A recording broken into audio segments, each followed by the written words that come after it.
పల్నాడు జిల్లా కలెక్టర్ ఆదేశాల మేరకు నరసరావుపేట మండలంలో గ్రామాలు పరిశుభ్రంగా ఉంచుకోవాలని ఎండీఓ కృష్ణకుమారి అన్నారు.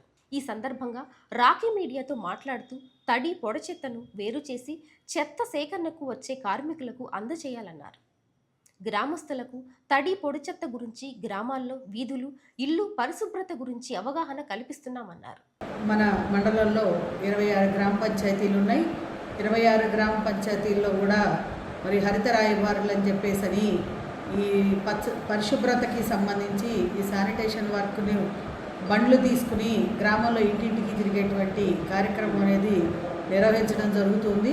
ప్రతిరోజు కూడా ప్రొద్దున్నే 6 గంటలకి ఈ బండ్లన్నీ ఇంటింటికి తిరగడం జరుగుతుంది.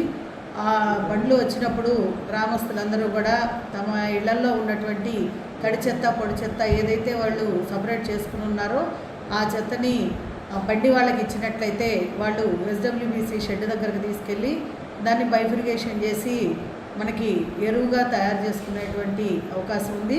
కాబట్టి గ్రామంలో ఉన్నటువంటి ప్రతి కుటుంబం కూడా ఈ విషయాన్ని గుర్తెరిగి మీ చెత్తని రోడ్ల మీద కాలువల్లో వేయకుండా ప్లాస్టిక్ కనుక ఉన్నట్లయితే ప్రతి శనివారం ప్రతి ఇంటి నుంచి కూడా ప్లాస్టిక్ని సేకరించడం జరుగుతుంది. కాబట్టి ఆ ప్లాస్టిక్ని మీ ఇంటి ముందుకి బండి వచ్చినప్పుడు శనివారం రోజున ప్లాస్టిక్ సపరేట్గా ఇవ్వవలసిందిగా కోరుతున్నాము. అలాగే ప్రతిరోజు మీ ఇంటికి వచ్చినటువంటి బండికి ఆ వీధిలోకి రాగానే మీ యొక్క గ్రామంలో ఇంట్లో ఉన్నటువంటి తడి చెత్త పొడి చెత్త ఇవ్వవలసిందిగా కోరుతున్నాను. అదేవిధంగా స్వచ్ఛ రథం అని చెప్పి మనకి గ్రామంలో పాఠశాలల్లో కూడా స్వచ్ఛ రథం తిరగడం జరుగుతుంది.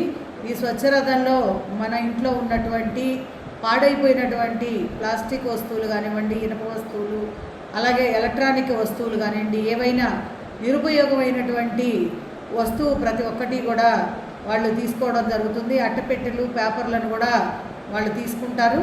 వారికి ఇచ్చి మీరు నిత్యావసర సరుకుల నుంచి వారి నుంచి పొందేటువంటి అవకాశం ఉంది. కాబట్టి మనకి పనికిరానటువంటి వస్తువుల్ని స్వచ్ఛరథంలో ఇచ్చి మన కుటుంబానికి ఉపయోగపడేటువంటి నిత్యావసర సరుకుల్ని మీరు పొందవలసిందిగా మరి మండల పరిషత్ అభివృద్ధి అధికారిగా నేను కోరుకుంటూ ఉన్నాను. మరి అదేవిధంగా మనం వేసేటువంటి దిబ్బల్ని కూడా రోడ్డు సైడ్ ఎక్కడా వేసుకోకుండా నాడుపు తొట్టి, మనకి స్థలం ఉన్నట్టయితే మన ఇంటి దగ్గరే నాడుపు తొట్టి నిర్మాణం చేసుకుని ఆ తొట్టిలో వేసుకున్నట్టయితే దానంతటా అదే ఎరువుగా తయారయ్యేటువంటి అవకాశం ఉంది. కాబట్టి మరి ప్రజలందరూ ఈ గేదెలు ఉన్న వాళ్ళు కానివ్వండి, మేకలు, ఈ జీవాలు ఉన్న వాళ్ళు ఎవరైతే ఉన్నారో వాళ్ళందరూ ఈ దిబ్బల్ని బయటికి ఓపెన్గా వేయకుండా నాడుపు తొట్టులని ఏర్పాటు చేసుకోవాల్సిందిగా కోరుతున్నాము. ప్రభుత్వం నుంచి కూడా వీటికి సంబంధించి ఐవీఆర్ఎస్ కాల్స్ అనేది రావడం జరుగుతుంది.